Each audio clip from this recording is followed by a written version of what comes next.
ये arithmetic progression का है और अक्सर प्रूफ वाले सेक्शन में इसको डाला जाता है। pth टर्म है वो a है, qth टर्म b है, rth टर्म c है। तो प्रूव करके दिखाना है कि a q minus r plus b r minus p and c p minus q का वैल्यू कितना है, 0 है। तो सबसे पहले जो आपको गिवन है उसी पर काम करना है। तो आप जानते हो कि tn बराबर क्या होता है, यानी tn टर्म निकालने का formula a plus n minus one into T. अब यहाँ पर क्या करते हैं कि लेट मान लेते हैं कि जो फर्स्ट टर्म है, क्या है, फर्स्ट टर्म है वो हम लोग मान लेते हैं कि m है। आप कुछ भी मान सकते हैं, बट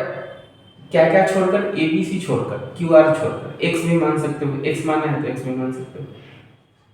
ठीक है। और कॉमन डिफरेंस जो है, कॉमन डिफरेंस वो हम लोग मान के चलते हैं, b के जगह पर दिया है। तो देखिए अब प्रश्न से देखिए, तो किसी pth टर्म ऑफ ab का a दिया हुआ है, यानी tn की जगह पर हम लोग a को सब्स्टिट्यूट कर सकते हैं। बाकी जगह आप देख लो, a की जगह पर हम लोग को रखना क्या है, m रखना है, plus n minus one into T. ये हमारे लिए फर्स्ट इक्वेशन हो जाएगा, ठीक है ना। फिर से और ठीक है, फिर से इसके लिए सोचिए जरा, qth for also for qth term, qth terms के लिए सोचिए। तो क्या रखेंगे, b बराबर क्यूथ टर्म क्या दिया हुआ है b, और q रखेंगे, इसकी जगह m रखेंगे, a की जगह पर q minus one into D. समझ रहे हैं ना। बस आपको चेंज क्या करना है कि जहाँ जो टर्म था ना n की जगह पर आपको बस वैल्यू चेंज करनी है। क्या क्या चेंज करना है, p q r, बाकी वैल्यू है एज इट इज रहेगा, ये हमें मिल जाएगा। तो फिर से फॉर एंड फॉर आर्थ टर्म, आर्थ टर्म के लिए क्या कीजिएगा, फॉर आर्थ टर्म। तो आर्थ टर्म का वैल्यू क्या दे रखा है, c, क्वेश्चन पेपर में c, यानी m plus r minus one into T, और ये तीसरा। तो बस आपको बस बैठाना है वैल्यू में, जैसे जैसे क्वेश्चन कहा गया था वैसे वैसे, तो आपको ये मिल गया। लेकिन जरा आंसर शीट में ध्यान से देखिए, a के साथ किसका मल्टीप्लिकेशन हुआ है, q माइनस r का, जो हमारे पास है नहीं, b के साथ r माइनस p का, तो जो हमारे पास है नहीं, और c के साथ p माइनस q का, जो हमारे साथ है नहीं। तो क्यों ना हम इक्वेशन 1 2 3 में 1 में q माइनस r से, ठीक है, 2 में r माइनस p से, और c में p माइनस q से मल्टीप्लाई करके ऐड कर दे। चूंकि ये सब ऐड हुआ है तो जो रिजल्ट आएगा वो 0 आना चाहिए, रिजल्ट 0 है। तो इसी स्टेटमेंट को लिखा है, we multiply q minus r in 1, r minus p in 2 and p minus q in third and we added all of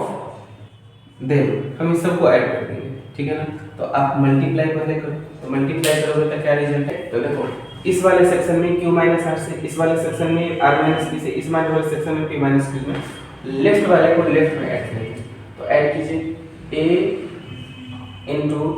q minus r plus b r minus p plus c p minus q। तो equation first में जिससे जिससे गुणा करना था, left वाले term को left में लिखा गया है। अब राइट वाले टर्म में, इस वाले टर्म में हमको मल्टीप्लाई करना है p माइनस q से, तो q माइनस r से मल्टीप्लाई करना है किसमें, फर्स्ट वाले टर्म में, यानी m plus n minus one into D, bracket बंद, प्लस फिर से c वाला सेक्शन है तो इसमें किससे करना है, r माइनस p से, तो r माइनस p से मल्टीप्लाई करना है इस वाले सेक्शन में m, यहाँ m नहीं, यहाँ p माइनस वन, सॉरी क्योंकि pth टर्म था ना, तो यहाँ पर लिखेंगे प्लस, फिर से इसमें किससे, इसमें p माइनस q से मल्टीप्लाई करेंगे, p माइनस q से, और मल्टीप्लाई करना है तो ये रिजल्ट वो लिखा जाएगा, ये वाला टर्म m ब्रैकेट के अंदर m plus r minus one into D. तो ये छोटा सा टर्म हमको मिल गया, क्लियर है।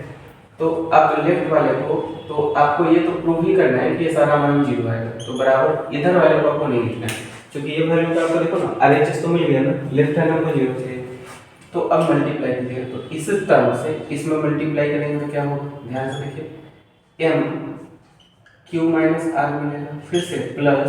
इससे इसमें मल्टीप्लाई करेंगे तो q minus r n minus one into D इतना मिलेगा, प्लस फिर से इससे इसमें मल्टीप्लाई करेंगे तो r माइनस पी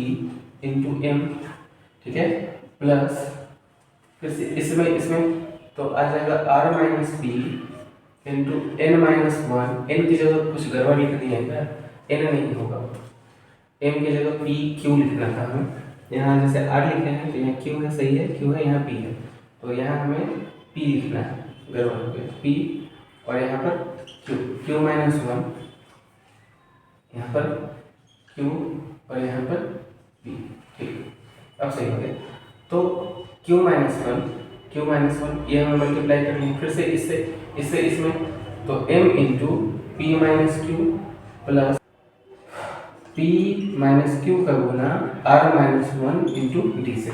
तो हमें इतना वैल्यू मिलेगा। अब ध्यान से देखिए, आपको करना क्या है कि जो m वाला टर्म है उसको अलग लिखना है, m वाला टर्म यहाँ मिला, m वाला टर्म यहाँ मिला, m वाला टर्म यहाँ मिला, तो सारे m वाले टर्म को आप एक जगह लिखिए, m को कॉमन करके, तो देखिए m को अगर आप इसमें से m को कॉमन कीजिएगा तो क्या मिलेगा, q माइनस आर प्लस यहाँ बचेगा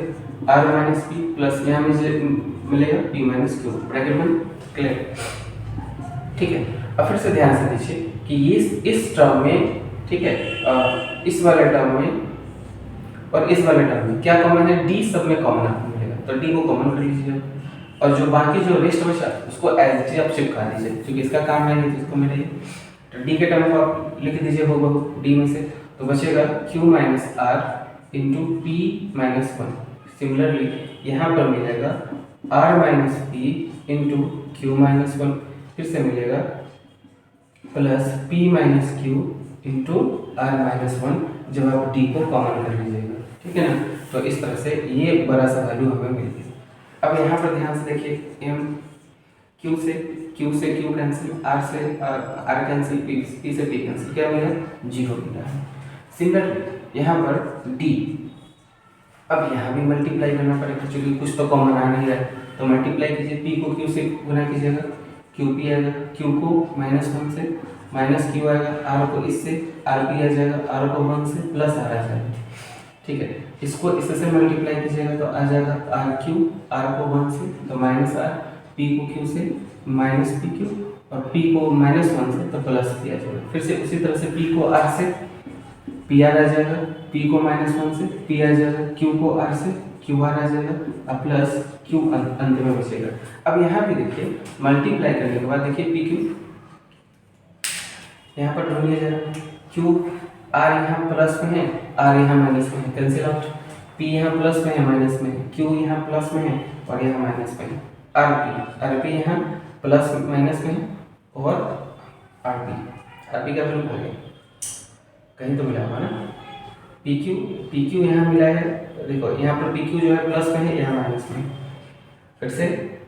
पी आर और आर पी तो सेम ही होता है ना, ये वैल्यू भी मैच करेगी, फिर से आर क्यू माइनस में प्लस में, टोटल कट गया, तो m इंटू जीरो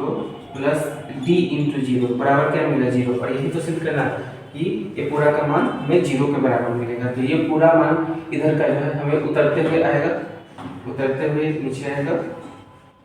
जो जीरो के बराबर मिलेगा, यही प्रूव करना था। ये क्वेश्चन 3 मार्क्स के लिए बोर्ड ने कई बार पूछ रखे थे, इसलिए इंपॉर्टेंट है, आप इसे बनाइए एक दो